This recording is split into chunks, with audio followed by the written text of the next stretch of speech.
자, 안녕하십니까. 저는 오늘 강남에 와서 입시 지도와 공부 그릇에 관련된 좀 강의를 하고 이제 구체적인 질문을 받았는데요. 답변을 몇 가지 한번 세부적인 부분 답변을 같이 한번 생각해 보도록 하겠습니다. 첫 번째 케이스는 이제 아이가 굉장히 공부를 좀 잘해서 영재고 좀 이제 그 준비를 하고 있는데 이제 강의 가운데 그런 얘기를 드렸었거든요. 영재고 요즘 준비하면은 뭐 과거나 다 초등학교 저학년 때부터, 고등학교 때는 거의 본격적으로 달리고 저학년 때부터 그렇게 해야 되지 않느냐, 그래서 이제 중학교 때 시작하는 거 좀 너무 늦지 않느냐, 그런 얘기들이 있는데, 제 기본적인 견해는 절대 늦은 거 아니다. 차라리 중학교 때 해가지고 영재고나 과거에 가지 못했다라고 하면 안 가는 게 더 나은 케이스다. 그렇게 해서 억지로 끌어올려서 뭐 과외를 붙인다든지 뭐 특별한 방법을 통해서 간다 하더라도 그 안에서 영재고나 과거 내에서의 경쟁을 견디기가 쉽지가 않다는 거죠, 사실은. 그래서 될 수 있으면 그 설립 취지에 맞게 자연산 영재들이 가야 되는 거잖아요.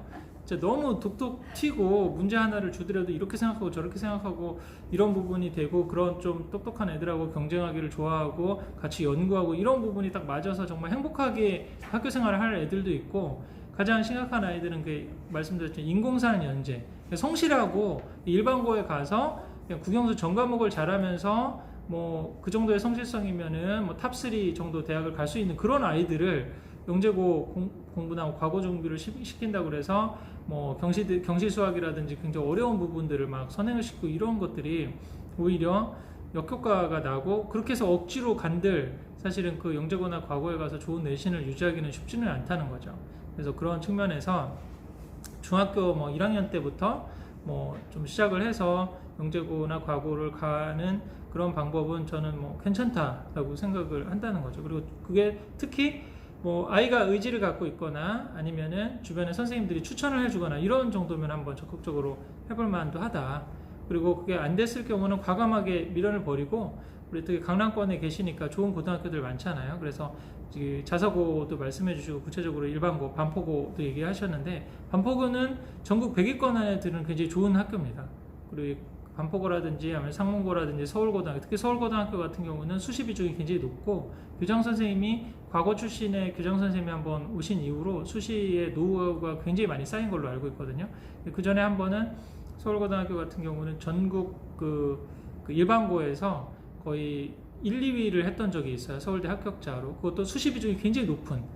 보통 이런 학교들은 이제 과학 중점반이라는 걸 운영을 하거든요. 그래서 그런 부분에서 과거 못지않게 이제 운영을 하는 그런 실험도 할 수 있고, 그런 부분들 뭔가 학생부에 들어갈 수 있는 그런 내용들을 기재할 수도 있는 거니까, 저는 뭐 굳이 고민을 많이 안 하셔도 될 것 같아요. 그리고 굳이 또 대치동으로 막 가고 그럴 필요도 없이, 그다음에 뭐 대치동에 있는 사교육 같은 경우도 반포 학원가 같은 데는 대치동에서 유명한 선생님들이 뭐 수목반이라든지 뭐 주말반이라든지 오시거든요. 오셔서 강의하는 것들 있고, 그러니까 충분히 이쪽 반포 쪽이라든지 아니면 서초권에 그런 일반고에 가서 본인이 열심히 해서 또 성과를 낼 수 있는, 그리고 그렇게 해서 결론은 뭐 좋은 공대를 가든지, 요즘 사실은 과거나 영재고에서 이제 의대에 가는 거를 원칙적으로는 원서 수준이 안 되는 거잖아요. 의대를 가려고 이런 아이들을 국가에서 투자를 해서 이런 학교를 만든 게 아닌데 편법적으로 이렇게 이용되는 경우가 상당히 많았거든요. 그래서 아예 뭐 입학 때부터 우리는 의대 원서를 안 써주겠다고 그렇게 한다든지, 부산에 있는 한국영재학교 같은 경우는 그걸 철저히 지키는 학교거든요. 서울과학고 같은 경우는 그걸 잘 안 지킨다고 그래서 굉장히 문제도 많고, 또 공대를 안 가고 재수하고 아니면은 수능을 봐서 뭐 의대를 가고 그러는, 정시로 의대를 가는 친구들도 많고 그러거든요. 근데 기본적으로는 사실은 공대 쪽을 가려고 그러는 거니까, 뭐 아까도 말씀드렸듯이 과거 영재고 가서 뭐 탑 레벨에 있는 공대에 가서 1, 2학년 때는 뭐 두각을 나타내더라도 3, 4학년 때는 거의 뭐 일반고에서 온 친구들이랑 별반 차이가 없는 지금 상황이라는 게 많은 분들 얘기거든요. 그래서 그렇게 하면서 오히려 좀 여유를 갖고, 근데 이제 요것도 약간 심리를 아무래도 영재고 학원이나 과거 학원 다니면 친구들이 다 막 그렇게 하잖아요. 그리고 또 뭔가 고등학교 레벨에서 얘는 뭔가 일가를 이뤘다라는 막 그런 부러운 마음들이 들어요. 같이 공부한 친구들은. 나는 이제 뭐 6년 뒤에 성과가 나는 거고, 얘는 벌써 2, 3년 열심히 해가지고 뭔가 하나 이뤘구나. 그리고 뭐 과거 영재고 가면 아무리 못 가도 뭐 포항공대, 카이스트 포항공대는 지금 간다고 그러니까 얘는 진짜 거의 뭐 7, 80%를 이뤄놓고 갖고 나라고 이런 좀 부러운 마음이 들어가지고 마음이 위축되고 그럴 수도 있거든요. 근데 오히려 전화위복이 돼서 인생은 뭐 긴 거고 또 이후에 뭐 아이가 유학을 간다든지 그 분야로 특화시켜서 하면은 학부 레벨도 사실 별로 의미가 없는 것 같더라고요. 이게 제 동생 같은 경우는 유전공학을 전공을 해서 그 유학을 포스트닥으로 갔는데 UC 샌디에고를 갔거든요. 거기가 뭐 UCLA나 이런 학교들보다는 유명하진 않은데 노벨상을 그쪽 분야로 해서 유전공학 쪽으로 해서나 뭐 생명과학 쪽으로 굉장히 강한 학교라고 그러더라고요. 거기서 5년 정도 연구를 하고 나서 또 연장을 했는데 그 다음 대학 어플라이를 어디로 했냐면은 남부의 하버드라고 부르는 듀크 대학이라고 있어요. 그 대학 근데 어떻게 거기 가게 됐느냐? 그러니까 같은 연구 분야가 같은 거예요. 연구 분야가 지금 안과에 있는 시신경이라든지 그런 거, 초파리 같은 거 연구해서 초파리의 눈에 있는 시신경 그거를 뭐 대학교 때는 그 연구 논문을 썼거든요. 근데 이제 그 연구 분야가 같으니까 그 대학원 레벨 이상이나 박사 레벨 이상을 되면 어느 학교를 나왔느냐가 중요한 게 아니라 그 분야에서 누가 얼마만큼을 했느냐가 사실 더 중요한 부분이 되더라고요.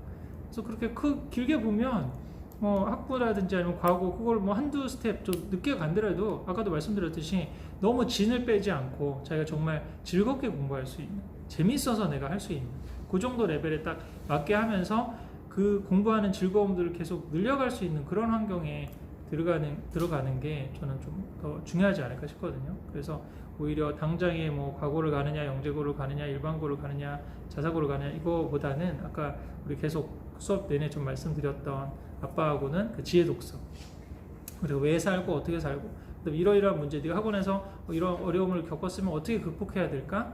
또 이런 부분들을 어떻게 우리가 지혜롭게 다른 대안을 찾아볼 수 있을까? 만약에 뭐 과고등학교가 안 됐을 때는 어떻게, 이런 부분들을 아이가 어떤 얘기를 해도 엄마 아빠가 나를 받아줄 수 있다. 내가 뭐 이런 부분에서 실패하고 좌절하고 그래도 그런 부분까지 이해해주고 받아줄 수 있다라고 하는, 내가 마음에 있는 모든 얘기를 다 터놓고 얘기할 수 있는 공간을 마련해 주는 게 저는 더 중요한 부분이라고 생각하거든요. 그러면 아이의 역량에 맞게, 아까도 그 역량에 맞는 그 정서적 그릇을 늘려주는 게 더 중요한 거죠. 근데 벌써 이게 지금 과거나 영재고 정도 공부한다고 그러면 인지적인 면에서는 상위 우리나라 2, 3% 안에 드는 거거든요. 그러니까 이 부분은 더 이상 부모가 뭐 이렇게 끌어주고 땡겨주고 그럴 필요도 없어요. 엄밀히 말하면 본인이 그 안에서의 이제 얼마만큼 최적의 그런 거를 내느냐라고 하는 거죠. 그런 비유 많이 하잖아요. 올림픽에 참가하는 선수들은 기량 면에서는 일반인을 다 넘어서요. 근데 거기서 금운동을 결정하는 거는 결국 멘탈이에요. 이게 그 상위 2, 3% 안에 드는 아이들 가운데서도 뭔가 성과를 내고 하는 부분은 결국은 멘탈인 거거든요. 그러니까 그 부분을 우리가 부모로서 아니면 가정에서 더 길러줘야 될 부분이지, 나머지 부분들은 뭐 학원의 도움을 받거나 아니면 학교의 도움을 받거나 그렇게 하면은 좀 장기적인 면에서 좋지 않을까 싶습니다.